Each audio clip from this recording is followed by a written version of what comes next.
it is terrifying to think what these people are doing to their long-term life trajectory just for the sake of short-term resolution of things that are just based around discomfort. And it's straight from the manufacturer's mouth. Like, they lost the lawsuit and people are still saying, oh, the side effects are only 1 or 2%.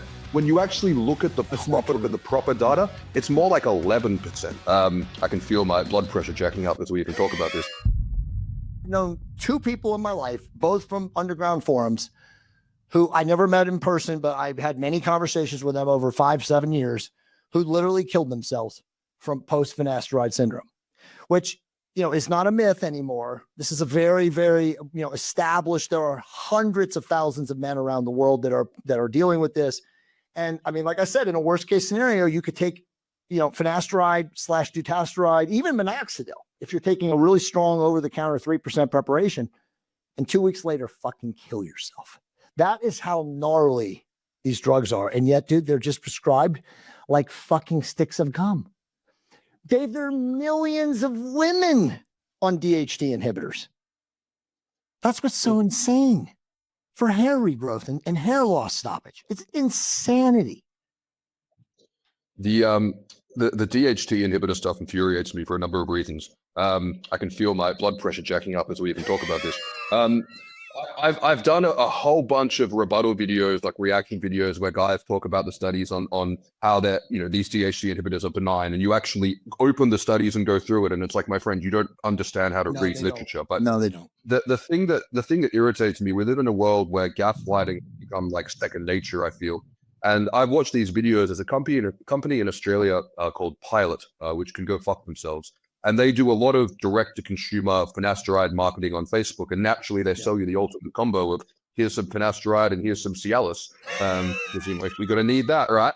The ultimate combination. And they'll even give these educational lectures. I think one's almost got 1 million views on YouTube, where they say that the side effects will definitely stop if you stop taking the drug. Now, I don't, well, of course these guys can get away with it, because I openly feel, and I'm sure you'll agree on this, that it's the ultimate psyop to get men to voluntarily crush the ultimate androgenic masculinizing force in their body for the sake of looking pretty. Like, when I was in my band from 18 to 25, I used to dye my hair, straighten it. I was on stage singing, and I cried when I had to shave my head the first time, and then I fucking got over it. Exactly. It was a rite of passage. And the thing is, like, you can go on and read the Reuters article where they actually post a transcript from the court deposition where there was a class action filed from a whole bunch of guys who got PFS, and they sued the company. And the company openly says, you can read the transcript, and it says, were you aware of permanent side effects after cessation during the clinical trials? And they said yes, and they lost the trial. They had to do a payout, but the only thing they had to change was it changed on the package insert from side effects will resolve upon cessation to side effects may resolve upon cessation. That's it. And then it's straight from the manufacturer's mouth. Like, they lost the lawsuit, and people are still saying, oh, the side effects are only 1 or 2%. When you actually look at the proper data, it's more like 11%. And like, bro, well, to the 11%, and I don't want to stop you, but as you know, most of these people won't tell the truth. They're going to get fucking dementia as well. Yes, it's like a badge of honor to lie and suffer with the side effects. These motherfuckers will go down with the ship. They'll never admit they're suffering from doing it. If you've just started TRT, it is completely normal to feel overwhelmed and confused. There's a lot of new territory to cover, and there is a lot of conflicting information. I wrote TRT 101 so that you can have everything that you need to know in an instruction manual in one place that you can refer back to, that you can have all the questions answered before they even come up. TRT 101 is my best practice approach for TRT from start to finish, and it contains everything that you need to avoid all the challenges and pitfalls that I've seen come up in my clients over the last 5 years. You can check it out via the link below. We're in a day and age where, like, I would hate to think the percentage of people out there who are on or have been on for a considerable length of time DHT blockers, SSRIs, antipsychotics, or hormonal birth control. It's basically everyone. And then you add the V into that, and you might have 1 or 2 people like us who might have missed all the bullets. But the thing that blows my mind is that we go, okay, let's say it's 11% for acute side effects, but we know that because DHT and the metabolites of DHT and allopregnanolone and neurosteroids These guys are going to get, we're going to get a massive influx of ADHD medication and these hair loss drugs that are going to cause early onset dementia 100%. We just might not ever see the data. But it is terrifying to think what these people are doing to their long-term life trajectory just for the sake of short-term resolution of things that are just based around discomfort.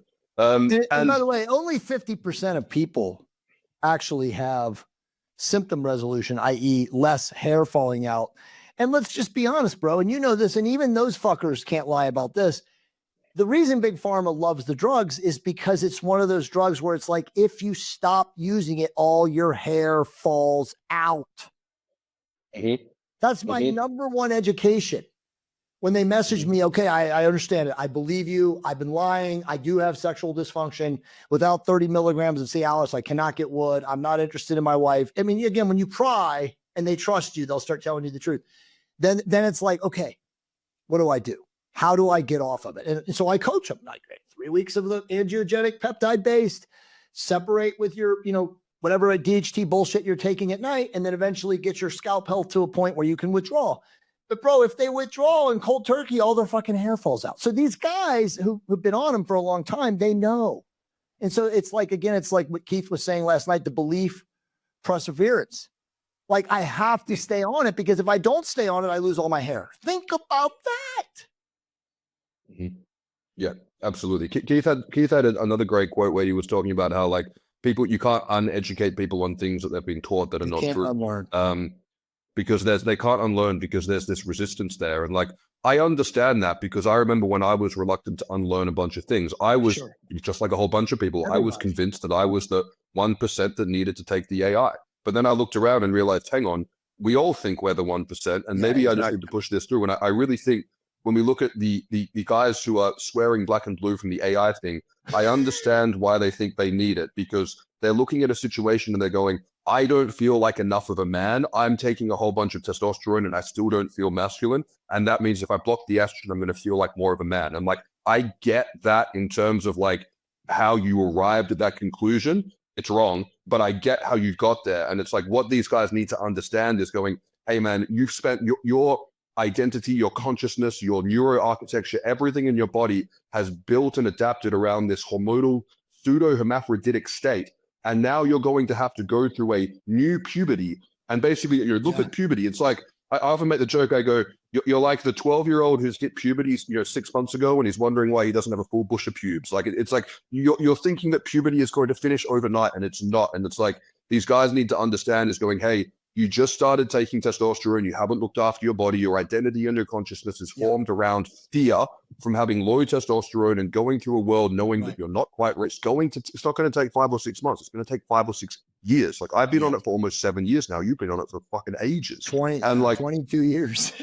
and you'd be able to say this better than me. Like, when did the benefits of TRT stop kicking in? Like it wasn't within the first 6 months. It wasn't within the first year. It's a progression. The only thing you feel, and again, you have to tell the guys this because they're so destitute and so desperate. You feel the dopamine signaling if you're at the right dose within the first month, right? And that will get most of these guys who are desperate. Let's just be honest. They're desperate, bro. They're literally thinking about eating a gun, most of these people, right? And again, we don't even talked about that. I mean, we started to get into that last night, but it's like, it's so prevalent.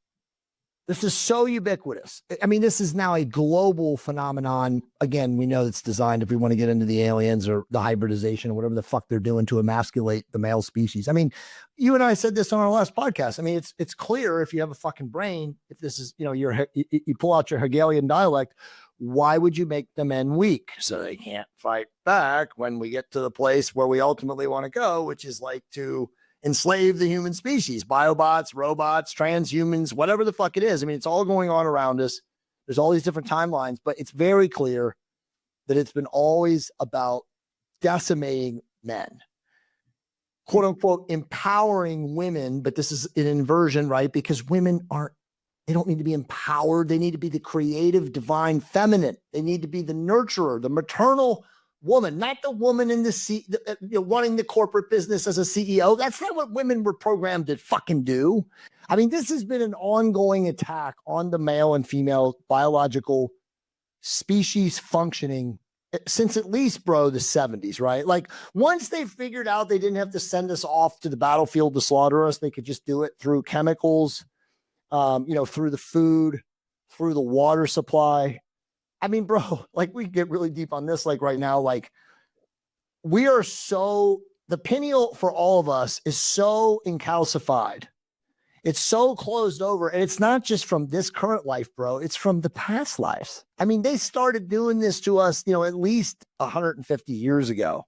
And so it's like, this is like really latest and greatest, like super biohacking, underground shit. You may have known this right now. Maybe you don't, and I haven't done it yet because I'm in Mexico and I can't get a high enough dose of vitamin C. But melatonin, if you get 2 to 3 grams of melatonin and you take it right before you go to bed, combined with pineolon, and I know you know what pineolon is, the bioregulator, which absolutely decalcifies the pineal gland.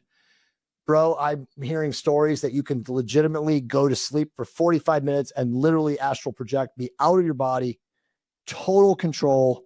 And again, here's the science, right? The science is the high dose melatonin is bathing the receptors in the pineal gland, which as a physical being, you have had blocked from all of this fucking poisoning by these fucktards.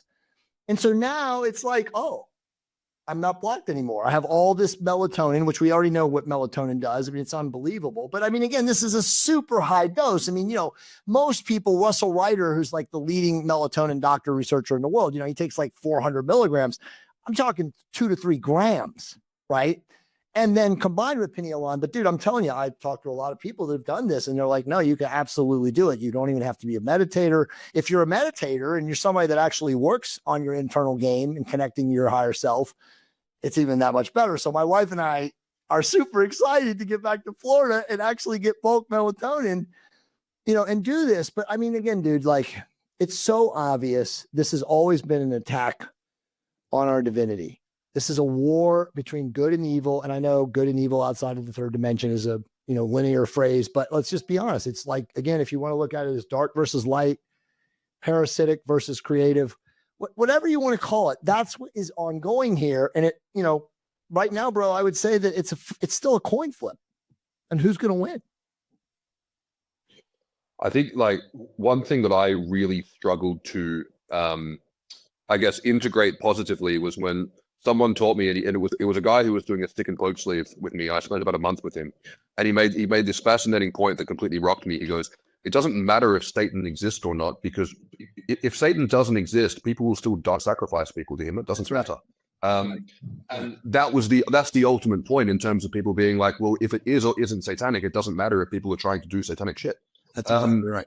And it's coming into a point now where it's influencing and corrupting the children directly, and that's what disturbs me. What we're going to go through today is we're going to be introducing TRT, hypogonadism, and hypogonadism symptoms. Hypogonadism is the fancy medical term for low testosterone or low gonadal function, which the function of the gonads is to output sex hormones. So diagnosing hypogonadism and defining deficient versus optimal testosterone levels, the different modalities of TRT, the timeline of initiation, follow-ups, titrations,